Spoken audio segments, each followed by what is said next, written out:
오늘은 부활절입니다. 우리 늘 함께하는 교회만 이렇게 부활절 예배를 드리는 게 아니고요.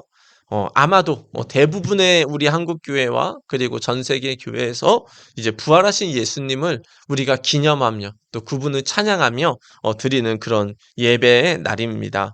니케아 종교회의 AD 325년 이후에 언제 그런 부활절을 지키냐라는 걸 논의했을 때 최초의 만월, 그러니까 보름달이죠. 보름달이 지난 첫 주일을 부활주일로 지키기로 결정하여 그것이 오늘날까지 지금 이어지고 있습니다. 그래서 뭐 다 아시겠지만 매년 부활절이 똑같은 날짜였나요? 아니면 좀 다른가요? 다른 것을 볼 수가 있습니다. 이게 바로 이제 최초의 만월이 지난 다음 첫 주일을 부활주일로 지키기 위해 그렇게 하고 있습니다. 뭐 그러면 꼭 이때만 부활절 예배를 드려야 되냐? 사실은 그거는 아닙니다. 사실은 부활하신 예수님이 지금도 살아 계시기 때문에 언제나 우리가 부활절이고 또 부활의 예수님을 찬양하며 부활하신 예수님을 이야기해야 되지만 특별히 우리가 부활의 의미, 그 예수님의 부활의 의미를 생각하자. 그래서 우리가 부활절로 우리 교회도 이렇게 지키고 있습니다. 그래서 전 세계에서는 이 부활절을 지키기 위해 다양한 모습들의 그런 예배의 모습을 볼 수가 있습니다. 이제 유럽에서는 부활절 아침 해 뜨기 전에 들녘에 모여 춤을 추며 노래하며 예수님을 축하한다고 합니다. 그리고 미국의 어떤 교회에서는 부활절 아침 일출 예배를 드린다고 합니다. 이제 똑같은 그런 예배 시간이 아니고 그날만큼은 일출 시간에 예배를 드린다고도 그렇게 하고요. 그리고 어떤 교회에서는 이제 부활절에는 유월절이 원래 양 아닙니까? 그래서 어린 양이 이제 예수님을 상징하는 거였고 그 예수님이 십자가에 이제 죽으심으로 구약의 어린 양의 그런 이제 말씀들을 이제 성취하신 것인데 그래서 어린 양을 먹는 풍습도 있다고 합니다. 이건 아마 좀 유대인들이 아닐까 좀 싶기도 한데요. 그리고 어떤 곳에서는 우리가 잘 많이 봤듯이 계란이 이제 병아리가 이렇게 알을 깨고 부화하는 거를 마치 예수님이 새 생명으로 이제 탄생한다, 부활한다는 걸 상징해서 이제 계란을 이렇게 나누는 습관도 있고요. 독일에서는 이제 15세기 이후에는 흰 토끼가 이제 계란을 대체해서 부활절의 상징으로 뭐 사용되고 있다고도 합니다. 그래서 전 세계에서는 형태는 다르지만 또 예수님의 부활을 축하하기 위하여 다양한 모습으로 그렇게 부활절을 예배를 드리고 있습니다. 자, 우리가 그런데 먼저 좀 생각해 봐야 될 것은 우리가 부활을 얘기하려면 또 뭐가 있어야 되죠? 사실 부활했다는 좀 증거가 있어야 되지 않습니까? 우리는 다른 무엇보다 지금 2000년 전에 그 부활하신 예수님을 눈으로는 볼 수 없지만 우리는 무엇으로 알 수 있습니까? 다른 것이 아니라 성경을 통해서 우리는 알 수가 있습니다. 근데 마치 이 부활하신 예수님의 이 그 성경적인 증거는 어떤 신화를 짜집기 한 그런 것이 아니죠. 성경은 어떤 책이죠? 하나님의 말씀인데 누구를 통해서 우리에게 주신 겁니까? 사람을 통해서 주셨습니다. 그래서 우리가 성경을 보면은 그것이 이제 굉장히 이해가 됩니다. 왜냐하면 사람의 말로 돼 있기 때문에 그것이 이해가 되는 것이고 그리고 역사적인 일들이기 때문에 그것이 어떻죠? 증거가 있습니다. 뭐 예를 들어서 과거에 이제 이스라엘 백성들의 활동했었던 어떤 그런 터전들, 유물들을 보면 어떻습니까? 성경 시대에 있었던 그런 사건들을 보여주기도 하죠. 마찬가지로 예수님이 이제 부활하셨다는 증거가 있으니 바로 어떤 증거가 있는 것이죠? 바로 다른 것이 아니라 성경에서 말하고 있는 그런 이제 내용뿐만 아니라 바로 성경에서 말하고 있는 증거 중에 하나가 바로 예수님의 빈 무덤이 예수님의 부활을 증거한다라고 말씀을 하고 있습니다. 분명히 십자가에 못 박히고 빈 무덤에 들어갔는데 그 빈 무덤엔 돌이 열리고 그 속에는 아무도 없었다라는 것이죠. 예수님이 없었다라는 것이죠. 그것을 통해서 많은 학자들이 이걸 연구를 했습니다. 우리나라뿐만 아니고 이미 미국과 전 세계에서 이 빈 무덤, 예수님의 부활에 대해서 사람들이 진짜냐라는 걸 가지고 많이 연구도 하고 그리고 이제 그 성경의 증거와 여러 가지를 많이 이렇게 연구를 했는데 이제 결정적으로 한 명의 학자가 이렇게 얘기를 했습니다.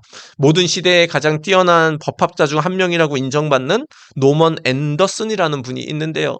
이분은 케임브리지 대학교에서 수학을 하셨고 하셨고, 하버드 대학교에서 종신 교수로 일하셨고, 또 런던 대학교에서 평생 또 이렇게 헌신을 하셨는데, 이분이 이 빈무덤 그리고 예수님의 부활과 관련해서 이렇게 다 연구하고 이렇게 하신 다음에 하신 말씀이 있습니다. 이분이 하신 말씀이 이렇게 얘기하시죠. 빈무덤은 부활을 논박하는 모든 이론을 단번에 파괴하는 단단한 바위와 같다라고 말씀을 하고 있습니다. 그러니까 부활, 예수님의 부활, 뭐 부활하셨으면 지금도 보여야 될 거 아니야. 뭘 이제 그런 이제 오늘날의 현상적인 그런 것을 얘기하기 이전에 성경에서 빈 무덤이 바로 예수님의 부활을 증거한다라는 것을 많은 학자들이 연구했을 때 그 예수님의 부활은 확실하다라고 이미 모든 세계에서는 그렇게 인정을 하고 있다라는 것이죠. 근데 중요한 건 그렇습니다. 나에게는 그러면은 부활하신 예수님이 어떠냐라는 것이죠. 지금도 많은 학자들과 또 많은 사람들이 부활에 대해서 논증도 하고 부활이 뭐 이렇게 맞다라고 하면 얘기도 하는데 중요한 건 내가 정말 그 부활하신 예수님과 어떤 관계가 있냐라는 것이죠. 그리고 내가 이제는 예수님이 부활하신 사실을 믿는다면 대체 그러면 예수님은 내가 어떤 삶을 살기를 원할까요? 오늘 단순히 오늘 예수님이 부활하셨다 말하는 구호가 아니라 오늘 이제 바울이 말씀하고 있는 고린도 후서의 말씀처럼 이제는 부활하신 예수님이 원하는 삶으로 이어지는 우리의 모두의 삶이 되기를 예수님의 이름으로 축복합니다. 먼저 우리 고린도 후서 이제 5장의 말씀을 우리가 보는데요. 우리가 간단히 좀 제가 배경을 설명하면 그렇습니다. 아마 고린도 교회에는 바울을 대적하는 자들이 이렇게 들어왔던 것 같습니다. 그래서 사도 바울에 대해서 그런 이제 그 대적자 그리고 거짓 교사들이 사도 바울에 대해서 굉장히 이렇게 안 좋은 소리를 하는 거죠. 뭐 사도 바울은 뭐 말 주변이 별로 없다. 사도 바울은 뭐 이렇게 별로 대단한 능력이 없다. 뭐 다양한 식으로 사도 바울은 말 그대로 사도가 아니다라고 헐뜯는 그런 일이 있었고요. 그로 인해서 사도 바울은 자신의 사역을 하는 데 있어서 굉장히 조금 힘들고 방해를 받는 그런 상황이 되었습니다. 그런 가운데 사도 바울은 자신은 지금 하나님 앞에 지금 이렇게 사역하고 있다라고 얘기를 하면서 고린도 교회에 있는 성도들에게 내 자신을 지금 조금 변호를 하고 있습니다. 그런 가운데 사도 바울이 고린도 교회 성도들에게 변호하기를 이렇게 얘기를 하고 있는 거죠. 우리 5장 13절 우리 같이 한번 읽습니다. 시작. 우리가 많이 미쳤어도 하나님을 위한 것이요 정신이 온전하여도 너희를 위한 것이니 아멘. 아마도 여기서 우리는 사도 바울과 함께 동역하는 그런 사람들을 얘기하는 거고요. 그 중심에 사도 바울이 있었겠죠. 근데 사도 바울이 얘기를 자기가 지금 무슨 사역을 하고 있는지를 얘기하고 있는데 결국은 뭘 얘기하냐입니까? 우리가 미쳐 보이냐? 그게 아니고 우리는 하나님을 위해서 지금 미치게 지금 일하고 있다라는 겁니다. 우리가 정신이 이상해 보이냐? 아니다. 우리가 정신이 온전하여서 너희를 위해서 지금 사역하고 있다라고 지금 사도 바울이 얘기를 하고 있는 겁니다.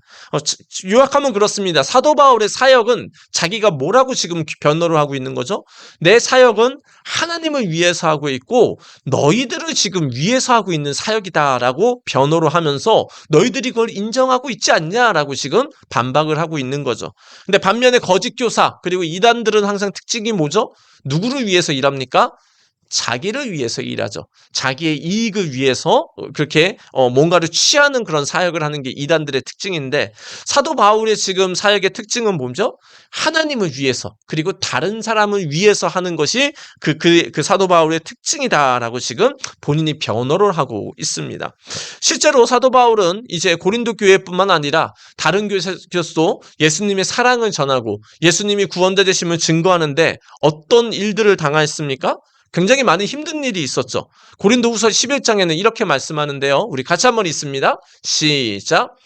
여러 번 여행하면서 강의 위험과 강도의 위험과 동족의 위험과 이방인의 위험과 시내의 위험과 광야의 위험과 바다의 위험과 거짓 형제 중에 위협을 당하고 아멘. 사도 바울은 이 예수님을 만난 이후로 예수님을 증거하기 위하여 많은 노력을 하는 가운데 또 많은 방해를 받았습니다. 근데 그 중에 어떤 일이 있었습니까? 맨 아랫줄에 보면 어떤 일 말이죠? 거짓 형제의 위협을 당하고, 그러니까 예수님을 증거하는 일에 있어서 그 예수님을 또 부인하는 어떤 이단 세력이나 거짓 선지자의 세력이 있었는데 그들에게 실제로 뭘 당했습니까? 죽음의 위험도 당했다라는 거죠. 그리고 많은 곳에서 복음을 증거하기 위해서 그 당시에는 뭐가 필요했죠? 비행기도 없었죠. 자동차도 없었죠. 근데 특별히 다른 육지 또 대륙 위로 움직이기 위해서 어떻게 해야 됩니까? 배가 필요했는데 바다의 위험도 엄청 많이 겪었다라는 겁니다. 오늘날과 같이 뭐 이렇게 바다를 이길 수 있는 뭔가 모든 것들이 다 조사된 시대도 아니고 그럴 만한 배가 그렇게 있는 것도 아니었는데 그로 인해서 여행하다가 파손도 많이 당할 뻔한 위험도 있었고 게다가 광야에서 사막이었죠. 사막에서의 그런 그 날씨의 그런 어려움 그리고 광야에서는 누가 또 나타납니까? 도적들이 또 나타납니다. 도적들에게도 이렇게 많이 뺏길 뻔한 그런 상황들도 있었다라는 것이죠. 27절 제가 계속 읽어보면 이렇습니다. 또 수고하며 애쓰고 여러 번 자지 못하고 줄이며 목마르고 여러 번 굶고 춥고 헐벗었노라. 아멘. 사도 바울은 하나님을 위해 또 그 복음을 받는 그 사람들을 위해서 수고하고 애쓰면서 정말 못 먹고 못 자고 하는 그런 사역을 했다라고 본인이 그렇게 얘기를 하고 또 주변에 있는 많은 사람들이 사도 바울의 그것을 변호하고 있었던 것이죠. 한마디로 사도 바울은 지금 무엇을 얘기하고 있습니까? 자기가 지금 하고 있는 사역은 어떤 사역이다? 하나님을 위해서 너희를 위해서 정말 못 먹고 못 자고 고생하면서 내가 너희들을 위해서 하나님을 위해서 지금 사역하고 있다라는 것을 지금 얘기를 하고 있는 것입니다. 그런데 사도 바울이 그러면 대체 왜 이렇게까지 그가 사역을 했을까요? 이게 이제 오늘 주제의 핵심인데요. 그 이유를 14절에서 이렇게 얘기하고 있습니다. 우리 함께 있습니다. 시작. 그리스도의 사랑이 우리를 강권하시는도다. 우리가 생각하건대 한 사람이 모든 사람을 대신하여 죽었은즉 모든 사람이 죽은 것이라. 아멘. 왜 사도 바울이 왜 못 먹고 못 자면서 그 많은 사람들을 위해서 복음을 전하고 헌신하며 섬기며 했냐? 다른 것이 아니라 그리스도의 사랑이 자신과 동역자들을 강권하고 있기 때문이다라는 겁니다. 여기서 강권하다라는 것은 단단하게 한다라는 것인데요. 어떤 그리스도의 사랑이 강권을 하고 있습니까? 한 사람이 모든 사람을 대신하여 죽었다라는 겁니다. 여기서 한 사람은 누굴까요? 예수님이시죠. 예수님이 죄 없는 몸으로 이 땅에 오셔서 죄 있고 이 땅에서 고생하다가 죽음을 맞이하여 지옥 가는 우리를 대신하여 그 예수님이 대신 십자가에 죽으시는 그 고통을 당하시며 우리 죄를 용서해 주셨다라는 겁니다. 누가 대체 내 자신을 위해서 무엇인가를 희생해 줄 수 있겠습니까? 어쩌면 부모님이나 좀 그렇게 하실 수 있지. 세상의 사람들이 솔직히 우리를 누군가를 위해서 무엇인가를 희생하며 사랑한다? 그건 쉽지 않습니다. 우리 꼬맹이들 보시면 어떻습니까? 그럼 과자 하나도 자기가 다른 사람 주기 싫어하지 않습니까? 또 작업 어떤 거 하나 자기에게 뭔가 좀 덜 오면은 그거 가지고 막 신경질 내지 않습니까? 뭐 인간이 사실은 다 모두가 똑같다라는 것이죠. 그런데 예수님은 우리를 어떻게 사랑하셨습니까?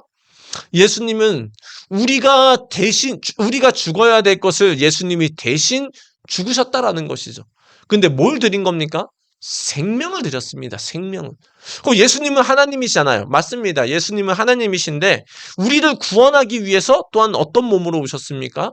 인간의 몸으로 오셨던 분이시죠. 그래서 똑같이 예수님도 이 땅에 계실 동안에는 안 먹으면은 배가 고프셨고 못 자면은 잠이 오셨고 많이 걸어 다니고 일을 하면은 피곤하셨던 게 또 예수님의 육신의 몸이었습니다. 우리가 무엇인가 찔리면은 가시에 찔리든 어디 부딪히면 아프듯이 예수님도 어딘가에 찔리고 부딪히면 아픈 것이 예수님의 몸이었습니다. 근데 예수님이 우리의 모든 사람을 대신하여 어디에서 죽으셨습니까? 십자가에 못 박혀 죽으셨다라는 것이죠.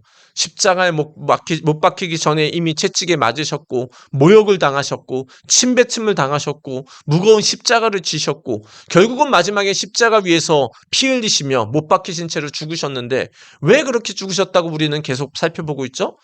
내가 그렇게 죽어야 되는 겁니다. 내가 이 땅에서 채찍질을 당하는 고통을 당해야 되고, 내가 이 땅에서 침뱉음을 당하는 모욕을 당하며 살아야 되고, 내가 이 땅에서 살면서 십자가에 못이 박히는 그런 고통을 당하면서 내가 살다가 그렇게 죽어서 지옥 가야 되는 건데, 그 예수님이 내 죄의 그 결과를 대신해서 예수님이 고통을 당하고 십자가에 죽어주신 것이죠.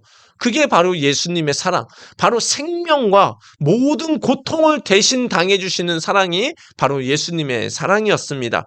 그리고 그 예수님의 사랑은 우리 한 명뿐만 아니라 모든 사람을 위해 예수님이 죽으신 거다라고 말씀을 하고 있는 겁니다. 사도 바울이 지금 그리스도의 사랑이 자신을 강권한다라는 건 무슨 뜻입니까? 사도 바울은 깨달았다는 겁니다. 뭘 깨달았다는 거죠? 예수님이 정말 나를 위해 십자가에 죽으셨다라는 걸 깨달았다라는 겁니다. 세상적인 어떤 학문이 아니고 많은 사람들이 뭔가 지금 연구해서 내려낸 도출된 결과를 내가 지식적으로 믿는 것이 아니고 그 정말 살아계신 그 하나님이 나 같은 죄인을 위해 정말 십자가에서 대신 죽어주셨다라는 것이 믿어진 겁니다. 지금 그래서 사도 바울은 뭘 하고 있는 겁니까? 나도 예수님의 사랑을 받은 자로서 다른 사람을 사랑하고 돕고 복음을 증거하기 위해 정말 수고하고 못 자고 강의 위협과 거짓 성지들의 위협을 당하면서도까지 이렇게 지금 사역을 하고 있다라는 거 지금 사도 바울이 얘기를 하고 있다라는 거죠. 왜요? 그리스도의 사랑이 강권하고 있기 때문입니다. 사도 바울은 계속해서 말씀을 이어갑니다. 15절 같이 한번 읽습니다. 시작. 그가 모든 사람을 대신하여 죽으심은 살아있는 자들로 하여금 다시는 그들 자신을 위하여 살지 않고 오직 그들을 대신하여 죽었다가 다시 살아나신 이를 위하여 살게 하려 함이라. 아멘. 사도 바울은 이제 예수님의 죽으심을 이야기하는 동시에 지금 또 뭘 얘기합니까? 예수님이 살아나셨다라는 거 지금 얘기를 하고 있죠. 아래서 두 번째 줄 보면 이렇게 뭐라고 말씀합니까? 그들을 대신하여 죽었다가 다시 살아나신 이를 위하여 살게 하려 함이라. 사도 바울은 지금 뭘 말씀합니까? 예수님은 죽으셨지만 다시 살아나셨음을 지금 얘기를 하고 있습니다. 그리고 예수님의 이 다시 살아나심, 부활하심은 굉장한 의미가 있다라는 것이죠. 어떤 의미가 있습니까? 이 땅에서의 삶은 사실 예수님이 없다면, 부활이 없다면 그냥 이 땅에서 열심히 살다가 결국은 죽는 인생이 우리의 인생입니다. 그런데 예수님의 부활로 인해서 우리에게는 어떤 소망이 생긴 거죠? 죽음 넘어서의 영원한 생명의 삶으로 우리는 지금 넘어간 것을 지금 사도 바울은 얘기를 하고 있는 것이죠. 예수님을 믿기 전에는 이 땅이 답니다. 이 땅에서 먹고 마시고 명예를 취하고 공부하고 학문을 쌓고 우리 자녀를 잘 키우고 그렇게 살다가 늙어서 이제 죽게 되는 그게 답니다. 그게 끝이었어요. 그러니까 사실 하나님과는 관계가 없었는데 이제 예수님이 부활하신 사건으로 인해서 우리는 이 땅에서의 끝나는 삶이 아니다라는 겁니다. 사도 바울은. 예수님의 부활로 인해서 그 죽음을 이기신 예수님으로 인해서 그를 믿는 자는 이제는 어떻게 됩니까? 우리의 육신은 한번 죄의 대가로 죽지만은 우리의 영혼은 저 천국에서 하나님과 함께하는 존재가 됐다라는 것이죠. 그런데 이것은 어떤 이상적인 거나 뭔가 먼 미래를 바라보는 것이 아니고 오늘 혹은 내일이라도 예수님이 나를 부르면 우리는 그 영원한 생명 안으로 들어가서 우리는 그곳에서 새로운 몸을 가지고 똑같이 살아가게 된다라는 겁니다. 물론 이 땅에서의 삶하고는 전혀 다르죠. 너무나 좋고 완벽하고 우리가 절대 상상할 수 없는 그것 이상으로 하나님이 좋은 세상, 그 천국에서 우리를 살게 해주신다라는 것이죠. 사도 바울은 지금 얘기를 하고 있습니다. 예수님이 부활하신 사건으로 인해서 그리고 예수님이 부활하셔서 실제로 우리에게 생명을 주셨고 영원한 삶이 있기 때문에 이제 자기는 무엇을 위해서 산다? 예수를 위해서 산다라고 지금 얘기를 하고 있다라는 겁니다. 내가 왜 다른 사람을 위해서 희생을 해야 돼? 내가 왜 다른 사람한테 예수님을 증거하기 위해서 내가 정말 매를 맞고 정말 위험을 당하고 죽을 고비를 하면서 내가 살아야 돼? 사도 바울의 이유는 딱 하나입니다. 이 땅에서의 삶이 다가 아니고 예수님이 우리에게 생명을 주시는 새로운 삶이 우리 앞에 지금 펼쳐져 있기 때문에 이제는 우리는 그 삶을 따라가기 때문에 자기는 헌신할 수 있다라는 겁니다. 내가 어떻게 다른 사람을 위해서 희생을 해? 이유는 다른 사람을 위해서 희생하기 원하는 예수님이 살아 계시기 때문에. 내가 어떻게 나에게 이렇게 한 사람을 어떻게 내가 용서를 해? 이유는 내 죄를 용서하기 위해 이 땅에 오신 예수님이 부활해서 살아 계시기 때문에 나도 용서하면서 살아가는 거야. 사도 바울의 사역은 다른 것이 아니라 그리스도의 사랑이 강건하시도다.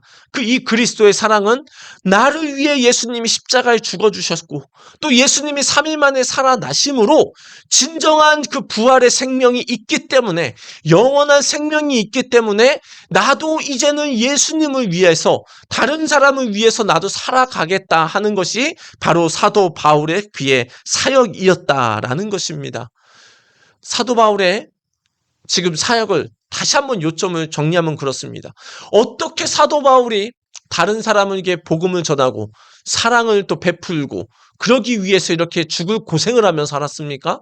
그 이유는 누가 먼저 사랑했습니까?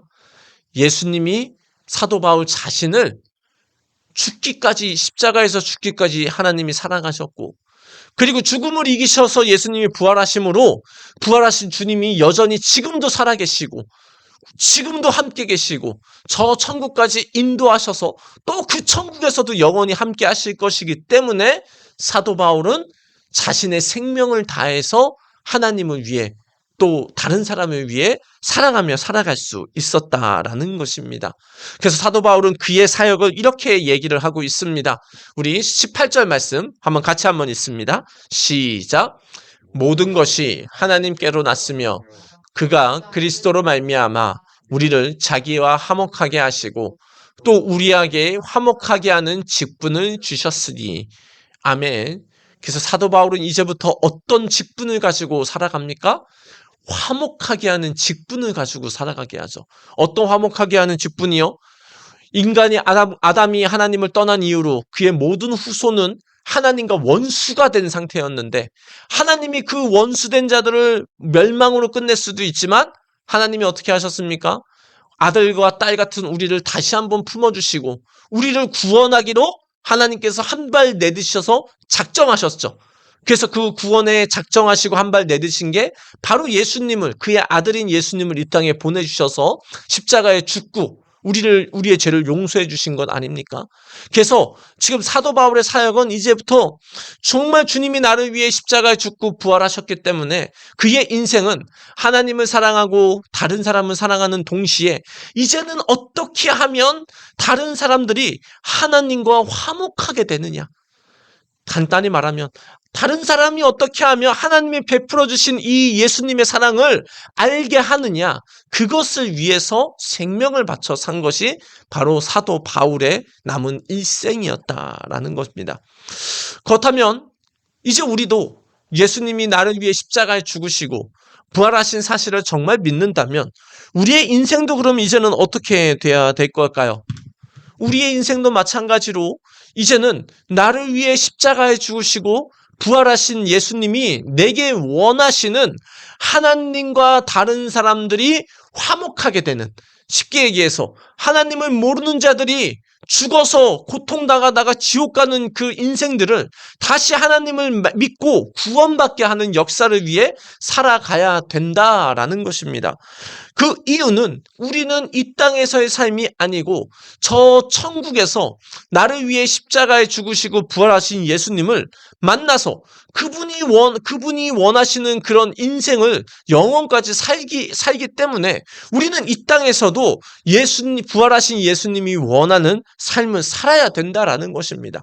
이 땅에서의 삶이 다라면, 이 땅에서 내가 쌓은 어떤 학문이 영원하다면, 이 땅에서 쌓은 내 명예가 영원하다면, 이 땅에서 쌓은 어떤 돈이 영원하다면 사실은 그럴 필요가 없겠죠. 하지만 이 땅에서 우리가 쌓은 명예도 결국은 없어집니다. 이 땅에서 쌓은 우리의 어떤 노력했던 운동도 건강도 결국은 다 없어질 것이고요. 우리가 쌓았던 어떤 인생의 어떤 업적들도 다 모든 것들은 우리가 내려놓고 가게 된다라는 것이죠.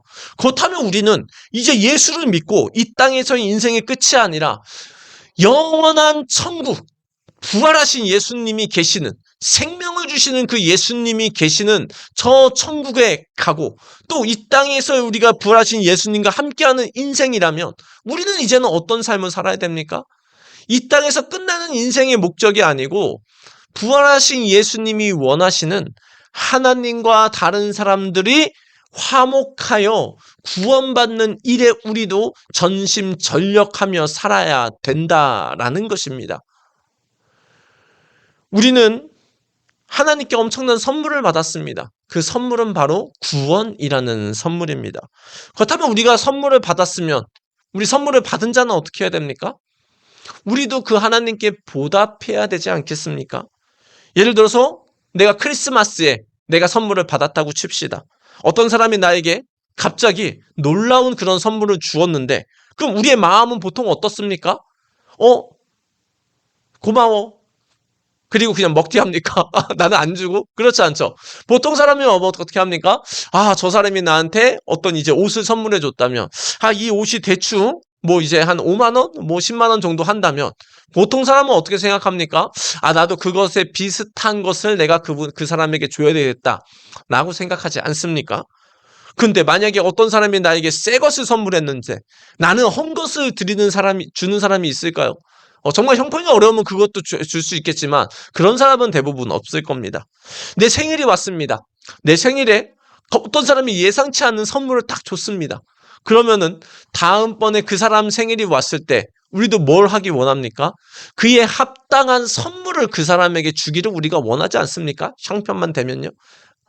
그렇다면 우리는 절대 우리 인간이 해결할 수 없는 이 죽음을 해결하고 지옥을 해결하고 고통을 해결할 수 있는 예수님으로 말미암은 십자가와 그 부활의 구원의 선물을 받았다면 우리는 예수님께 대체 어떤 선물로 보답을 해야 되겠습니까? 예수님이 나를 위해 생명을 드렸다면 나도 이제 어떻게 해야 되겠습니까? 정말 예수님이 나를 위해 십자가에 죽으시고 부활하신 게 맞다면, 그로 인해서 내가 구원을 받았다면 나도 생명을 드리는 선물을 하나님께 드리며 살아가는 것이 맞다라는 것입니다. 우리는 이제 예수를 믿은 자로서 이 땅에서의 삶은 결국로 과거로 내버려지게 되는 인생입니다. 우리가 영원히 살게 되는 것은 부활하신 예수님과 함께하는 천국이죠. 그렇다면 우리는 이제 어디에 초점을 맞추면서 살아야 됩니까? 저 천국에서의 삶을 초점을 맞춰서 살아가야 됩니다. 저 천국에서는 부활하신 예수님이 우리에게 이 땅에서 우리가 행한 대로의 상급을 주실 것입니다. 그리고 영원한 우리의 거처를 주실 것이고, 그래서 그곳에 영원히 하나님과 함께하며 어떤 고통과 슬픔도 없는 상태에서 주님과 함께 살아가게 되겠죠. 그렇다면 우리는 이제 우리의 관심이 어디에 있어야 될 겁니까? 천국에 기울여서 우리가 살아가야 되는 것이 맞겠죠. 우리가 만약에 어떤 외국으로 이민을 간다고 생각하면 어떡할까요? 이제 우리나라의 삶을 다 정리합니다. 그래서 외국에서 이제 계속 삽니다. 그러면 우리나라를 생각하게 될까요? 아니죠. 우리나라의 삶은 이제 정리를 하고 어디에 초점을 맞춰 살아갑니까? 그게 만약에 미국이라면 미국에서 내가 어떻게 살아야 되지? 미국에서 내가 어떻게 내가 먹고 살아야 되지?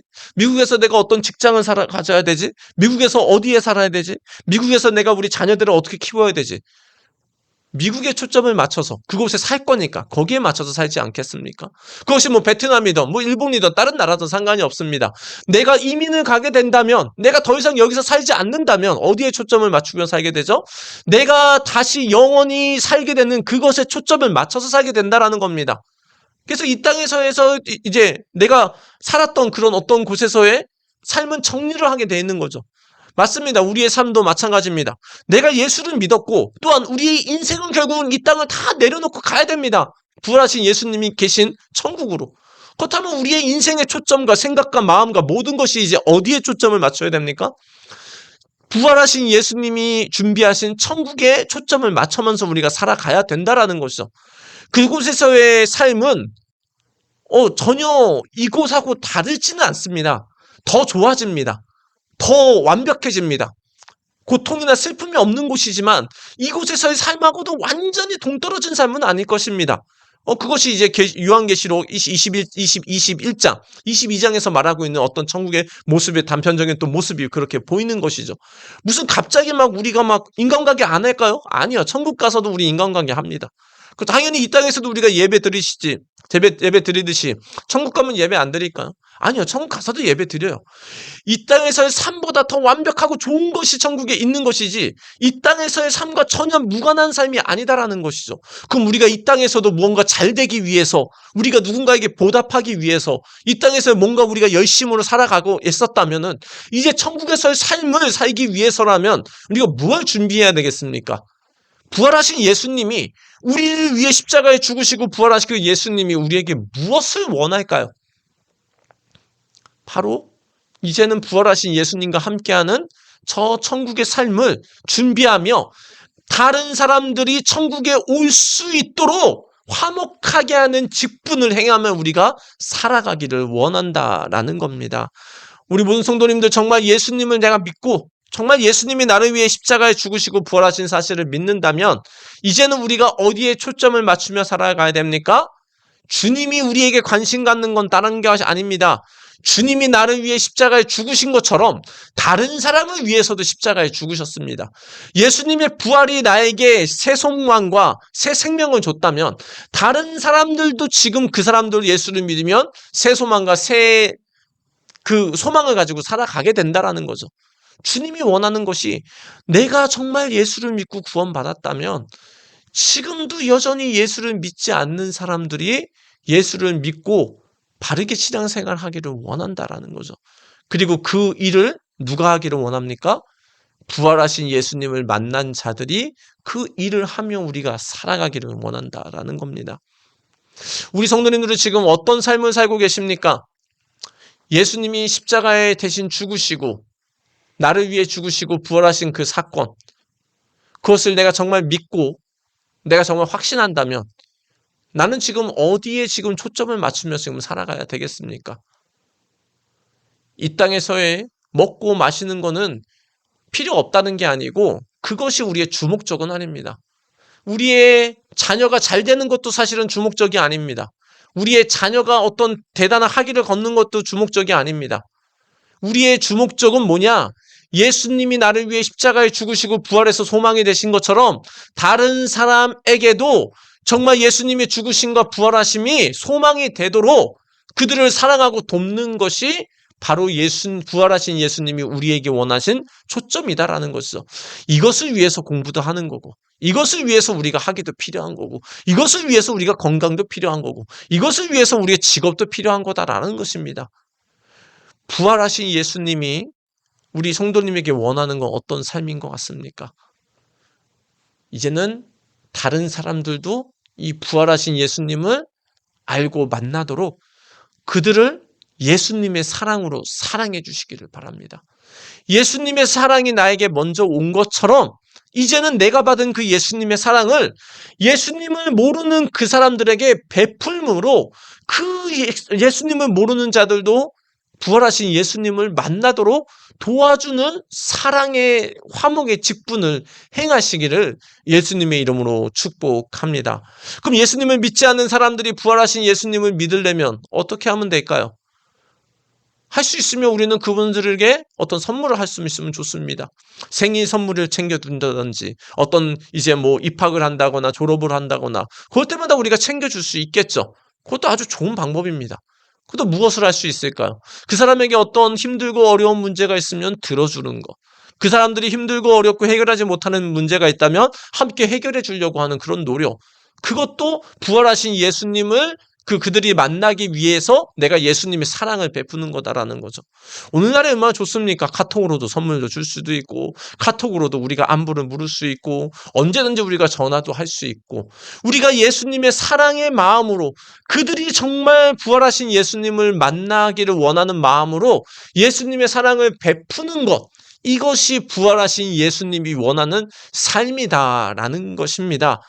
부활하신 예수님을 기뻐하는 그런 종교적인 어떤 행사, 그리고 우리가 계란을 만들어서 예수님의 부활을 기념하며 다른 사람에게 나눠주는 거 다 좋습니다. 그렇지만 그것의 최종적인 목적은 뭐가 되어야 될까요? 우리가 부활하신 예수님을 만났다면, 부활하신 예수님을 여전히 모르고 부인하고 안 믿는 사람들이 수두룩한데, 그 사람들도 부활하신 예수님을 만나도록 예수님이 우리가 그렇게 사역하기를 원한다라는 겁니다. 사도 바울이 뭐라고 합니까? 그리스도의 사랑이 나를 강권하는도다. 예수님이 나를 위해 십자가에 죽으시고 부활하시는 그 사랑이 나를 단단히 붙잡으니까 이제는 나도 다른 사람을 위해서 희생하며 못 먹고 위협을 당하며 그렇게 살아가는 것이 정말 기쁨이었다라고 사도 바울이 고백하는 것 아닙니까? 이제 부활하신 예수님을 믿는 우리 성도님들, 우리 주변에 믿지 않는 영혼들이 부활하신 예수님을 믿고 그들도 구원받을 수 있도록 그분들에게 우리가 받은 예수님의 사랑을 전달해주는 화목의 사람으로 살아가시기를 예수님의 이름으로 축복합니다. 부활하신 예수님이 원하는 삶, 부활하신 예수님을 단순히 기념하는 것이 아니고 부활하신 예수님을 만날 수 있도록 우리가 예수님의 사랑을 그들에게 베풀며 살아가는 것이 바로 부활하신 예수님이 우리에게 원하는 삶이다라는 겁니다. 오늘부터 우리 성도님들 딱 보시기 바랍니다. 우리 주변에 예수님을 믿지 않는 영혼들이 있다면 다른 거 못해도 우선 그거부터 시작하십시오. 먼저 기도하시기 바랍니다. 하나님, 저 영혼을 불쌍히 여겨주셔서 저 영혼도 정말 예수님이 그분을 위해 십자가에 죽으시고 부활하셨다는 사실을 믿게 해주세요. 기도하시기 바랍니다. 그리고 계속해서 관계를 맺으시기 바랍니다. 안부도 물어주시고 아까도 얘기했던 것처럼 선물도 할 수 있으면 주고 그러면서 계속 관계하며 기도하며 사랑을 베풀며 그러면 어떻게 될까요? 때가 있습니다. 때가. 그들이 마음을 무는 열때가 있습니다. 그때를 우리가 기다리고 사랑하고 섬기다 보면은 그때에 맞춰서 우리가 예수님의 사랑을 또한 같이 증거한다면 그들이 그때 주님께 돌아오게 되는 것이죠. 주님이 원하시는 삶, 부활하신 예수님을 그들도 만나기를 원하고요. 부활하신 예수님을 그들이 만나기 위해서 예수님이 우리에게 원하시는 것은 예수님이 나를 위해 십자가에 죽기까지 사랑하신 것처럼 우리도 그 영혼을 위해서 사랑하며 살아가기를 원한다라는 겁니다. 우리를 위해 십자가에 죽으시고 부활하신 예수님을 믿는 우리 모든 성도님들, 이제부터는 부활하신 예수님이 우리에게 원하시는 것, 여전히 예수님을 믿지 못하고 부활하신 예수님을 모르는 자들이 그 부활하신 예수님을 그들도 믿을 수 있도록 우리가 그들에게 사랑을 베풀어주는 그런 사랑의 통로가 되시기를 예수님의 이름으로 축복합니다.